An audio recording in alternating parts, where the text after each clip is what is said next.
महानगरपालिका निवडणुकीच्या पार्श्वभूमीवर छत्रपती संभाजीनगरमध्ये कोणत्या पक्षाला किती जागा दिल्या जाणार हा प्रश्न अद्यापही कायम असला तरी दुसरीकडे आता दोन दोन पक्षांच्या बैठका एकत्रित होतात, कारण भाजप आणि राष्ट्रवादी यांची ह्या बैठक या ठिकाणी होतीये. अजित पवार यांचे सोबतचे सहकारी देखील या ठिकाणी आलेले आहेत, ते आता आपली बाजू मांडणार आहेत. काय सांगाल? तुम्ही थेट भाजपच्या कार्यालयात आलेला आहात, काय घेऊन आलात, नेमकं काय मागणी आहे? भाजप नाही, महायुतीच्या कार्यालयात आणलं. बरं, पण बाहेर तर कमळाचा लोगो आहे. हो, बरोबर आहे ना, ते आमचे मोठे भाऊ आहेत ना. हां. भाजपचा मोठा भाऊ आहे.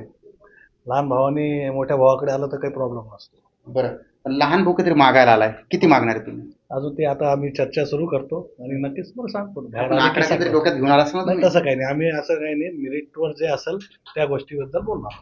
बरं, काय सांगाल आता, हे तुमच्याकडे काहीतरी मागायला आलेले आहेत आणि मोठा भाऊ यांनी तुम्हाला मानलेलाच आहे, तर मोठा भाऊ आता काय त्यांच्या पदरी पाडणार आहे, काय सांगाल? आम्ही सगळे महायुती जी आहे ती एकत्र आम्ही लढणार, महायुती म्हणून लढणार आहोत आणि या महानगरपालिकेला सामोरे जाणार आहोत. त्याच्यामुळे आपण पाहिलं असेल की शिवसेनेसोबतची आमची पहिली फेरी अतिशय चांगली झाली. काल RPI सोबत आम्ही काल बोललो, त्यांच्याशी अतिशय चांगला संवाद झाला आणि आज माननीय अभिजितजी देशमुख राष्ट्रवादीचे जिल्हाध्यक्ष त्यांना आम्ही आज निमंत्रित केलंय. कालच भेटणार होतो, पण आज आम्ही बसलोय आणि एक त्यांचं जिथे शक्ती आहे तिथे ते लढतील, जिथे आम्ही कमी आहोत तिथे त्यांना आम्ही बोलू.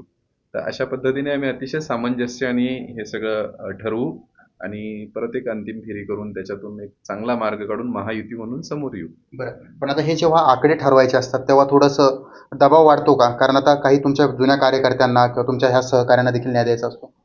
निश्चितपणे 10 वर्षानंतर ही निवडणूक होते आणि त्यामुळे सर्व कार्यकर्त्यांची उत्सुकता शिंगेला पोहोचलेली. आपण लोकप्रतिनिधी महानगरपालिकेत झालो पाहिजे. त्याही पक्षाच्या कार्यकर्त्यांना तीच उमेद आहे आणि इकडेही तीच उमेद आहे. बऱ्याच जणांना खरं तर याच्यात आपल्याला एक चांगली सन्मानाची युती ही करायची आहे आणि त्यामुळे आम्ही कोण कोणाकडे गेलं हा महत्त्वाचा विषय नाही आहे.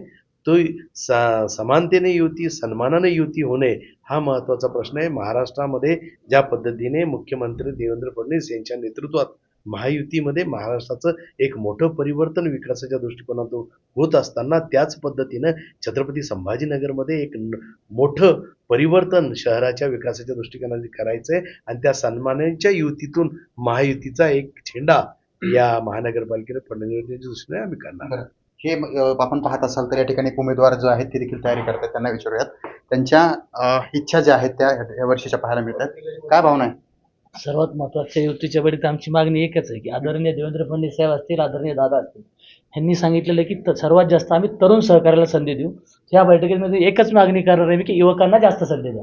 बरं, युवकांना आदरणीय आदरणीय देवेंद्र फडणवीस साहेब, आदरणीय एकनाथ शिंदे साहेब यांचा अजेंडा आहे की महापालिकेमध्ये जिल्हा परिषदेमध्ये सर्वात जास्त तरुण गेले पाहिजेत, तर तरुणांना जास्तीत जास्त संधी द्यावा, त्यासाठी मी या ठिकाणी मागणी करणार आहे. बरं बापू, आणि यामुळं पेच वाढतो का तुमचा? कारण मागणारे जास्त, जागा कमी आणि त्यासोबतच यांचा मानही तुम्हाला राखायचा. म्हणजे महायुती म्हटल्यावर काही वेळेस काही चांगल्या कार्यकर्त्यावर सगळ्या पक्षातल्या अन्याय होऊ शकतो, परंतु आपल्याला ज्यावेळेस महायुतीतून सत्ता आणायची आहे आणि चांगला मॅसेज द्यायचा आहे तर थोडाफार ताण आमच्यावर येतोच त्याचा. बरं, ही तुमची तिसरी का दुसरी बैठक? कारण तुम्ही आधी सुद्धा शिवसेना एकनाथ शिंदे यांच्या सहकाऱ्यांसोबत होता, चर्चा झाली, तिथं आणखी पुन्हा बैठकावर बैठक होणार आहे, तर काय वाटतं आज कवी? नाही, आता तर आज ती बैठक होईल, चर्चा होईल त्याच्यावरती. आम्ही तर सकारात्मकच आहे. त्या दिवशी पण सांगितलं, जिल्हाध्यक्षांनी पण सांगितलं, प्रदेशाच्या नेत्यांनी पण सांगितलं की आम्ही महायुतीसाठी सकारात्मकच आहे. बरं, आता काय सांगाल, अनुभव तुमच्या सोबत आहे आणि ही युती झाल्याच्या नंतर आता या बैठकीमध्ये तुम्ही एक साक्षीदार आहात. नाही, ही ट्रिपल इंजिनचं सरकार बनण्यासाठी वरचे तिन्ही नेते हेच आदेश आलेला आहे की इथं पण ट्रिपल इंजिन सरकार यायला पाहिजे. त्याच्यामुळे बापू जसे म्हटले काही कार्यकर्त्यावर अन्याय होईल का होईल, परंतु जिथं त्यांचं मेरिट असेल तिथं पक्ष त्याप्रमाणे आदेश देतील आणि कार्यकर्ते सगळे तिन्ही पक्षाचे कार्यकर्ते, चारही पक्षाचे कार्यकर्ते कामाला लागतील, याच्यात काही शंका नाही. आपण पाहत आहात की या ठिकाणी ही बैठक होत आहे. या बैठकीच्या माध्यमातून एक दिलासादायक आकडा दोघांच्या मध्ये उत्पन्न होईल आणि तो कुठंतरी ही निवडणूक लढवण्यासाठी एक महत्त्वाचा असणार आहे. त्यामुळे आता हे पाहणं महत्त्वाचं असणार आहे या बैठकीनंतर कोणाच्या पदरी काय पडतं. सचिन बडे, लोकशाही मराठी, छत्रपती संभाजीनगर. लोकशाही मराठी, ऐका, पहा, जागरूक रहा.